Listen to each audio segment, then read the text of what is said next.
আসসালামু আলাইকুম, welcome to ESD academy. আজকে এই ভিডিও লেকচারে শিখব assertive sentence. So assertive sentence তোমরা যারা ইংলিশে লিখতে শিখতে চাও, ফ্রি হ্যান্ড রাইটিং, তাদের জন্য এই লেকচারটি খুব স্পেশাল। সো কথা না বাড়িয়ে আমরা অ্যাসার্টিভ সেন্টেন্সের প্রথম স্ট্রাকচারে চলে যাব। Structure number 1। অ্যাসার্টিভ সেন্টেন্স তৈরি করতে গেলে আমাকে চিন্তা করতে হবে, প্রথমে সাবজেক্ট নিতে হবে, তারপর প্রিন্সিপাল ভার্ব অর্থাৎ অ্যাকশন ভার্ব বলতে পারি, যে ভার্ব দ্বারা কাজ করা বোঝায়, এবং দেন এক্সটেনশন বাকি অংশ। সো আমরা এক্সাম্পল দেখি। ওকে, আমরা এখানে অ্যাসার্টিভ সেন্টেন্সের এক্সাম্পল দেখতেছি এবং এই সবগুলো এক্সাম্পলসই এই সাবজেক্ট, প্রিন্সিপাল ভার্ব এবং এক্সটেনশনের উপর ভিত্তি করে দেয়া আছে। চলুন দেখি আমরা। হাসান অ্যারেঞ্জেস আ ডিবেট কম্পিটিশন। হাসান একটি বিতর্ক প্রতিযোগিতার আয়োজন করে। হাসান এখানে সাবজেক্ট, তোমরা দেখতে পাচ্ছ হাসান এখানে সাবজেক্ট। অ্যারেঞ্জেস প্রিন্সিপাল ভার্ব, কেন?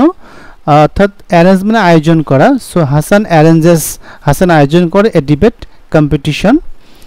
Second example, we break the record, আমরা রেকর্ডটি ভাঙি।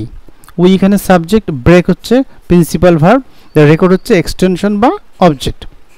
So third example, she drank mango juice, সে মানে সে, ড্রিঙ্কের ভিটু ড্রাঙ্ক, সে পান করেছিল ম্যাঙ্গো জুস, আমের জুস সে পান করেছিল। এবং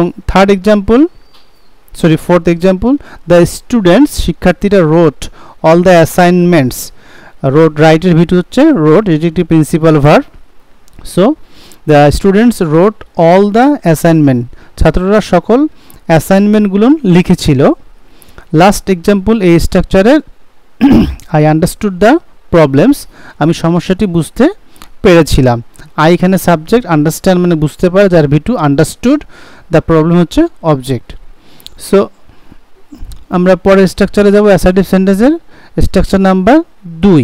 ওকে, স্ট্রাকচার নাম্বার 2 এখানে দেখতেছি আমরা শুরুতে সাবজেক্ট বসবে আগের মতনই, এখানে অক্সিলারি ভার্ব বসবে। আমার 1 নম্বর স্ট্রাকচার ছিল কিরকম, সাবজেক্ট তারপরে কি প্রিন্সিপাল ভার্ব, বাট স্ট্রাকচার 2 এ পাচ্ছি আমরা সাবজেক্ট, অক্সিলারি ভার্ব এবং প্রিন্সিপাল ভার্ব, দেন এক্সটেনশন। আমরা উদাহরণ দেখি এখন। ওকে, দে আর ওপেনিং দ্য ক্লাস, তারা ক্লাসটি খুলছে। ওকে, দে সাবজেক্ট, আর হচ্ছে প্রেজেন্ট কন্টিনিউয়াস টেন্সের অক্সিলারি ভার্ব, এবং ওপেনিং, ওপেন থেকে ওপেনিং, অর্থাৎ অক্সিলারি ভার্ব বা টেন্স অনুসারে আমাকে ভার্বের ফর্ম ঠিক করতে হয়। সো এটা প্রেজেন্ট কন্টিনিউয়াস টেন্স, যার structure subject, am is R auxiliary verb হিসেবে, এবং মূল ভার্বের V1 এর সাথে আইএনজি করতে হবে। So they are opening the classes, এটি একটি অ্যাসার্টিভ সেন্টেন্স। কেন? দে সাবজেক্ট, আর হচ্ছে এখানে অক্সিলারি ভার্ব, এবং ওপেনিং হচ্ছে মূল ভার্ব, দ্য ক্লাস হচ্ছে extension. So next example, we have discussed the matter, we আমরা সাবজেক্ট, হ্যাভ প্রেজেন্ট পারফেক্টের অক্সিলারি ভার্ব, ডিসকাসড মূল ভার্বের V3, আমরা জানি প্রেজেন্ট পারফেক্ট টেন্সে সাবজেক্ট হ্যাভ হ্যাজ প্লাস মূল ভার্বের V3 বসে।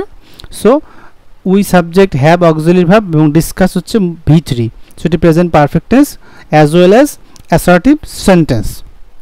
So third example, Rahul will uproot the trees, Rahul এখানে সাবজেক্ট, উইল হচ্ছে অক্সিলারি ভার্ব, তো রাহুল উইল আপরুট, আপরুট মানে কোনো গাছকে মূল সহকারে তুলে ফেলা। সো রাহুল সাবজেক্ট, উইল হচ্ছে ফিউচার ইনডিফিনিট টেন্সের অক্সিলারি ভার্ব, এবং আপরুট হচ্ছে মূল verb. So Rahul will uproot the trees, Rahul কি করবে, গাছগুলোকে মূল সহকারে তুলে ফেলবে। লাস্ট এক্সাম্পল এই 2 নম্বর স্ট্রাকচারে, the players have been running in the field for 2 hours. Okay, the player, কারা দৌড়াচ্ছে, খেলোয়াড়েরা। হ্যাভ বিন হচ্ছে auxiliary verb, present perfect continuous tense, এবং রান তার সাথে আইএনজি করলে হয় রানিং। সো বাক্যটা হচ্ছে the players have been running in the field, খেলোয়াড়রা মাঠে দৌড়াচ্ছে ফর 2 আওয়ার্স, 2 ঘন্টা ধরে। এই লেকচারে আমরা আরেকটা স্ট্রাকচার শিখব। চলুন, স্ট্রাকচার নাম্বার 3। তো 3 নম্বর স্ট্রাকচার দেখতেছি আমরা, আগেরটার সাথে মিল আছে, শুধু এখানে ভিন্ন হবে। সাবজেক্ট, মডাল অক্সিলারি ভার্ব, আমরা জানি can, could, may, might, shall, should, will, would, এগুলো হচ্ছে মডাল অক্সিলারি ভার্ব। তারপরে প্রিন্সিপাল ভার্ব, তারপরে extension. Example, okay, I should speak the truth. প্রথমে বলি শুড মানে উচিত, এটি একটি modal auxiliary verb. I should speak, আমার উচিত কথা বলা, দ্য ট্রুথ, সত্য কথা বলা আমার উচিত। সেকেন্ড, দে মে, মে মানে করতেও পারি। দে মে স্টেট দ্য ম্যাটার, তারা ব্যাপারটা ব্যাখ্যা করতে পারে। স্টেট মানে ব্যাখ্যা করা বা বলতে পারা, ম্যাটার মানে ঘটনাটি। সো দেই সাবজেক্ট, মেও একটা মডেল অক্সিলারি ভার্ব। স্টেট ব্যাখ্যা দেয়া, সো দেই মে স্টেট দ্য ম্যাটার, তারা ব্যাপারটি ব্যাখ্যা করতে পারে। ক্যান মানে পারা। You can donate blood, you can তুমি পারো, ডোনেট দান করতে, ব্লাড রক্ত, ইউ ক্যান ডোনেট ব্লাড, তুমি রক্ত দান করতে পারো।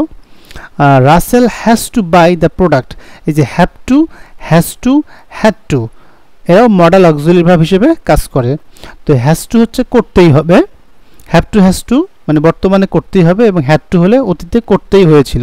So Russell has to buy, তাকে কিনতেই হবে, দ্য প্রোডাক্ট, দ্রব্যগুলো তাকে কিনতেই হবে।